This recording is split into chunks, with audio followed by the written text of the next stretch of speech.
Hello दोस्तों, हमारे YouTube channel में आपका स्वागत है। चलिए आज हम वीडियो लेके आ गए हैं कि आप किस तरह पढ़ाई करें, किस तरह आप अपने स्टडी को मजबूत बनाएं कि आपका मन पढ़ाई करने में लगे। तो चलिए हम वीडियो की स्टार्ट करते हैं। देखो यार, हमारे जीवन में किसी भी उद्देश्य को पूरा करने के लिए पढ़ाई करना बहुत अनिवार्य है। पढ़ाई कैसे करें, अगर आपके मन में यह सवाल आ रहा है कि तो हम आपको पढ़ने का तरीका बताएंगे। अगर आप एक छात्र हैं तो पढ़ाई करना बहुत ही आवश्यक है, क्योंकि जीवन में अच्छी नौकरी पाने के लिए और अच्छी लाइफ स्टाइल जीने के लिए पढ़ाई करना बहुत जरूरी है। इस ब्लॉग के अंदर पढ़ने का तरीका बताया जाएगा कि आपकी पढ़ाई करने की क्षमता दोगुनी हो जाएगी। आप आसानी से पढ़ा हुआ लंबे समय तक याद रख पाएंगे। तो आइए हम जानते हैं। तो चलिए हम कैसे पढ़ाई करें, कुछ पॉइंट में डिवाइड किए हैं। तो चलिए नंबर 1 है कि एक लक्ष्य जरूर चुनें। मतलब एक लक्ष्य बनाकर उस पर आप पढ़ाई करें। मतलब आपके दिमाग में एक लक्ष्य होना चाहिए कि हम इसके लिए पढ़ाई कर रहे हैं, तब आपका मन पढ़ाई करने में लगेगा। तो एक लक्ष्य जरूर बनाएं। दूसरा पॉइंट यह है कि हमेशा नियमित आत्म परीक्षण चुनें। मतलब आप नियमित पढ़ाई करें और आत्म परीक्षण दें।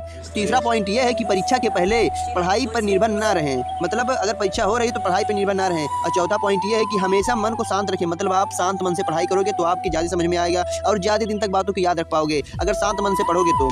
इसी के साथ पाँचवा पॉइंट है कि परीक्षा के आखिरी दिनों में रिजर्वेशन के लिए टाइम बचा के रखें। और छठवां पॉइंट है कि मतलब टाइम टेबल बनाएं। मतलब आप एक टाइम टेबल बनाएं, उसी पे मतलब आप पढ़ाई करो। मतलब उसी के हिसाब से आप अपना दिनचर्या बना लो और उसी के हिसाब से आप पढ़ाई करते रहो। और सातवां पॉइंट ये है कि क्लास डिस्कशन में भाग लो। मतलब आप अगर आपके क्लास में कोई डिस्कशन परीक्षा या हो रहा है तो आप उसमें जरूर भाग लो। उससे आपको पता चलेगा कि मतलब आपका लेवल क्या है, आप किस तरह पढ़ाई कर रहे थे। तो इसी के साथ अब आठवां पॉइंट है कि पढ़ाई करते समय बीच बीच में थोड़ा सा विश्राम करें। मतलब आप अगर आधा घंटा पढ़ें तो 5 मिनट का ब्रेक ले, अगर 1 घंटा पढ़ रहे हैं तो 10 मिनट का ब्रेक ले। मतलब कुछ समय आप मतलब शांत होकर मतलब बैठ जाएं। और इसी के साथ 9 पॉइंट है कि किसी का भी सहायता लेते समय शर्माना नहीं चाहिए।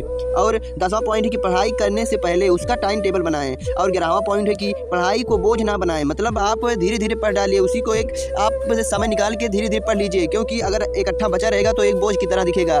तो ऐसा ना कीजिए। और 12वां पॉइंट है कि अभ्यास समूह में करने की कोशिश करें। और 13वां पॉइंट है कि पढ़ने का तरीका उपयोग करने के साथ नियमित मतलब निम्नलिखित बातें भी याद रखें।